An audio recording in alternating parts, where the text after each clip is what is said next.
Hi, hello guys. So welcome back. For today's video po, ang topic natin ngayon is all about Atome.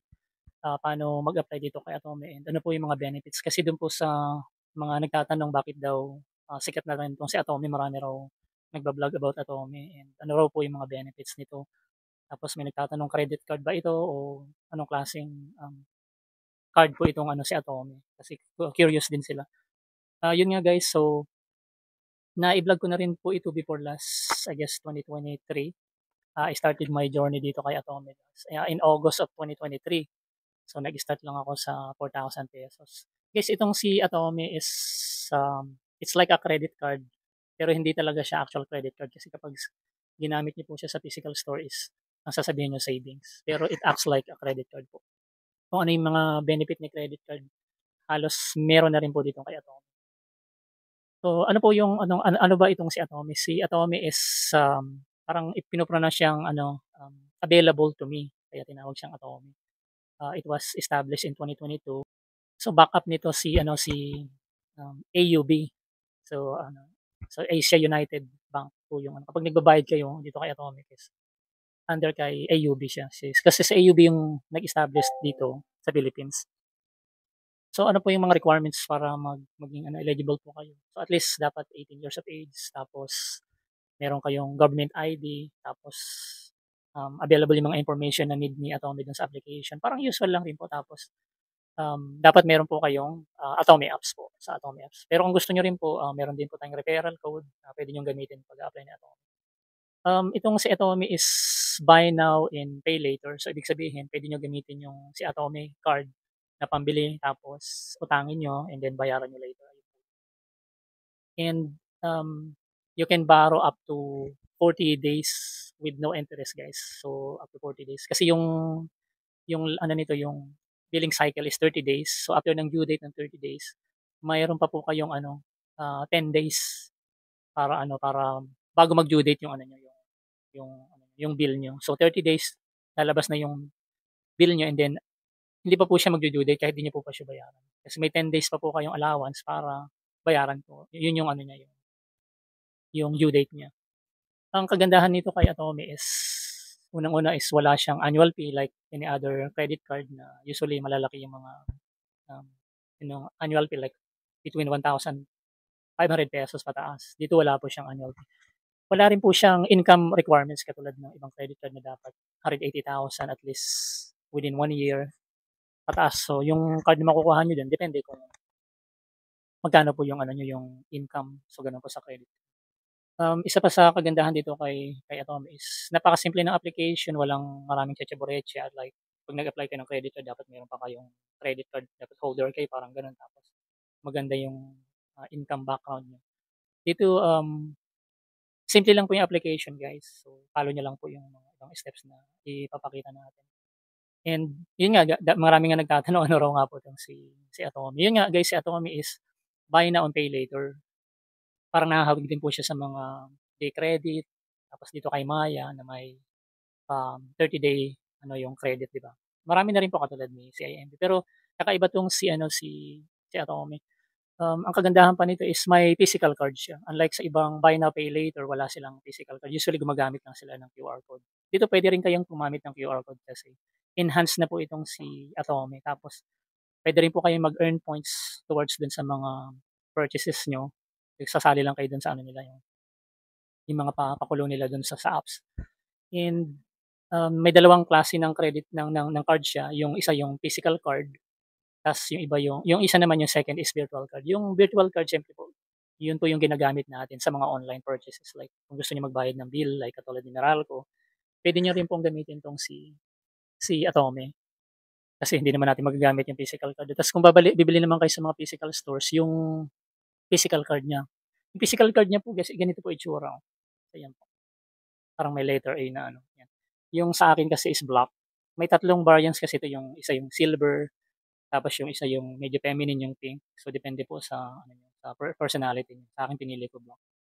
Tapos parang nasa 1 week to 2 weeks lang yung delivery nito, eh, yung kapag na-approve po kayo. Maghintay lang kayo ng notification tapos ide-deliver na right dun sa address na nilagay niyo. And then, yun nga, buy now pay later, tapos up to 200,000 pesos po yung pwedeng ma-approve po sa inyo. So depende po dun sa application niyo sa financial. Siyempre kailangan may financial background din po kayo. Kumpletuhin niyo lang po yung application, tapos submit niyo, tapos antay lang kayo ng notification.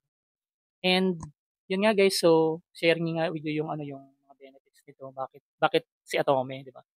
Unang-una, worldwide na siya na ano, na accepted kasi Mastercard siya. So lahat ng mga establishment na nag-a-accept ng Mastercard, pwede niyo po siyang gamitin. And also abroad, like lahat ng mga nag-a-accept ng Mastercard, pwede niyong gamitin sa Atome mag-a-abroad pa kayo.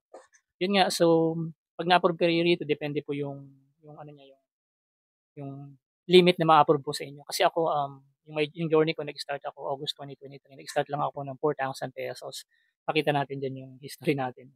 Tas habang usual na ginagamit mo siya is nag-i-increase po yung ano niyo, yung limit niya depende sa demand, sa requirement niyo o yung pangangailangan niyo. Kasi nababasa niya yung algorithm niyo, eh, ng purchasing niyo. Tapos so in current day as of this date, nasa more than 55,000 na po yung credit limit natin. And then ang kagandahan dito, puwede niyo po ma-unlock yung pa-cash loan niya. Kasi dito sa buy now pay later, walang cash loan. Hindi katulad kay credit card, 'di ba? Yung magwi-withdraw ka ng cash, parang gano'n sa ATM. Ang sa kanya po is meron po siyang, pa-cash loan din. So ako ano, may limit na ako ng 15,000 pesos. Parang nag-start lang rin yata ako nito, nasa 2,000 pesos lang yung pa-cash loan niya. So, aside from buy now and pay later, may pa-cash loan din siya kung kailangan niyo talaga ng cash. Kasi itong si card, hindi siya capable na makapag-withdraw kayo ng cash sa ano niya, dito sa card na ito. Ang eligible lang kayo makakuha ng cash is through the cash loan niya. So may tatlo siyang ano, pakita natin yung dashboard natin. So may pa-cash loan, meron pa siyang buy now and pay later, online tsaka physical. So ang kagandahan, accepted talaga siya sa lahat. Halimbawa kumain ka sa restaurant na nag-a-accept ng Mastercard, sa McDo, sa Jollibee, 'di ba, yung mga food chain. Sa groceries, tapos online sa mga billing niyo, 'di ba? Purchase kayo ng mga ticket online sa airline, electrical bill niyo, computer bill niyo, gano'n, internet. So napaka-widely used na niya guys. So kung maganda lang kayo magbayad, so ini-increase niya ng dramatically yung ano niya, yung limit niya. And yung pangatlo niyang services, kasi yun yung main 2 services niya. Yung pangatlo niyang services is may pa-savings na rin siya. Dati kasi wala 'tong savings, eh. Later lang this 2025 na nilabas na niya yung pa-savings niya. So nasa 3 point something yung ano niya, yung I guess about 3.25 or 3.5% na interest. Tsaka daily po yan guys, katulad ng mga digital bank is daily niyo po nare-receive yung interest. So makikita niyo po yung progress niyo. So yun yung mga ano, yung mga main features nitong si Atome. So maganda siya gamitin, widely used na po siya and napaka-easy. Parang act like as a credit card na rin po siya. Kasi sa credit card, 'di ba, 30-day billing. So kapag nag-due date na kayo, kaya kailangan bayaran niyo. Dito, um, ina-allow niya up to 40 days. And in addition guys, kung hindi niyo kayang bayaran yung dumating yung time na ng bill niyo and hindi niyo pa kayang bayaran and naggipit kayo, may pa-installment pa siya guys. So between 3 to 6 months po yung installment. Sana ano, ipalawigin pa niya, 'di ba? Pero as of now, 3 to 6 months po. Halimbawa, mayroon kayong utang na 9,000 pesos and hindi niyo naman kaya bayaran siya ngayon. So, pwede niyo po siyang installment, like for example, 3 months.